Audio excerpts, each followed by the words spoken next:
Coach, we've seen this team play much better. What would you attribute maybe tonight's effort to? Yeah, I think there's a number of factors. We're coming back from a pretty good stretch of games where I thought we didn't have, talked about before the game, finding some juice. We didn't have that, and I think when we talk about that, it manifests itself in just a competitiveness or urgency, whether it be up at the point of the screen, in execution, where someone makes a three, or not running hard enough where we get spacing and we can get to the rim. We didn't run at all offensively at the beginning of the game. We just didn't have good possessions. We took contested, mid-range shots without moving the ball, and that's not who we are. That's not how we play. So I think our commitment to some of those things offensively was lacking, especially early. We started finding a little of that. And part of it for us right now, another part of it is, we're integrating a couple new guys, on the fly. And that's something that just we need to be aware of, that there are usually, when you do that, there are stretches that, are like this, where you can see those things. Their players, collectively don't quite understand what we're doing. It's not habitual, and that interaction, we got to find that on the fly. As that's going on, we can't give up a 52-point quarter. That may be all I should say. Our competitive focus on the defensive end, just that during that stretch in particular, is not where it needs to go, and that results in all kinds of breakdowns and executions. They made us pay for that. So I think it's important for us to understand that this is a process, and to the extent that we're really focused on the things that I think we know when we do make us successful, that happens quicker. And you do see it happen during the course of the game at various times. It just has to happen more. And that wasn't the case tonight, obviously. So, it's one of those games some games you say flush it. You flush it when a game is in a way that watching it and trying to understand it may not have an impact on you improving. I don't think this is one of those games. We need to understand why it happened, and that's part of where we are. And then we need to be ready. But on a micro level, going back to that 52-point quarter, would you attribute some of that to just overhelping, guys not communicating, especially with integrating new players in? I mean, you can't. If there's three things in a given possession, if you're running pick and roll, you're not far enough up, Simon sits a three. If you're trapping and you don't trap, Jaylen Brown goes by you and puts you in the rim. If you're trapping and you're doing the right thing, and there's a roller going and you don't rotate, it's a dunk. If you bum, take away that, and don't rotate to the corner, it's a three. So we had all that. We had all that in every, in all those situations. And the thing that has to happen is when they run a certain play consecutive times, whether it be 2, 3, 4 times, that's where your level has to go. We have to deny the ball to someone to try to take them out of play. And we didn't have that grit that we needed. Whatever coverage is and all those things, those things, nothing's going to work if we don't have that urgency and focus. And we've had it. We just have to. We have a small margin, so we've got to be. We're not going to be perfect, but we've got to be. We've got to try to be. So talk about the integration of the new players. Mm-hmm. Game like tonight, what do you see as far as the process of getting integrated so the team maybe move to Yeah, well, I don't want to, get into like the sky's falling. We played well against Golden State and won. We played a Laker team that played one of their best games.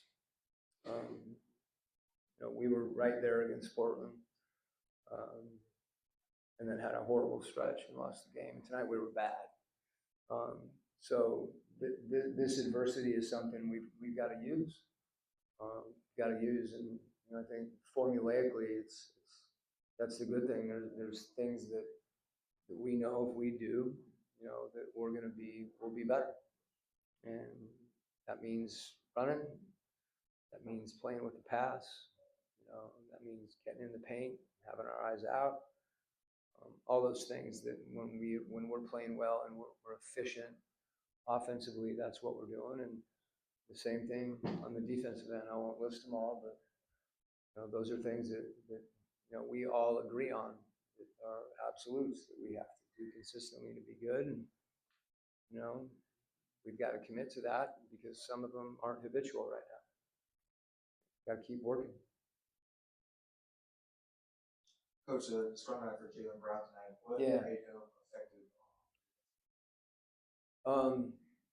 Couple things. I thought early first couple of possessions, he just was driving us, and I think I talked about that before the game when I was asked, how do you guard him? We have to have more resistance. He's physical, but when he gets that deep, it just gets his shoulder in. And then we have to be shifted. We have to help more where there's just less space.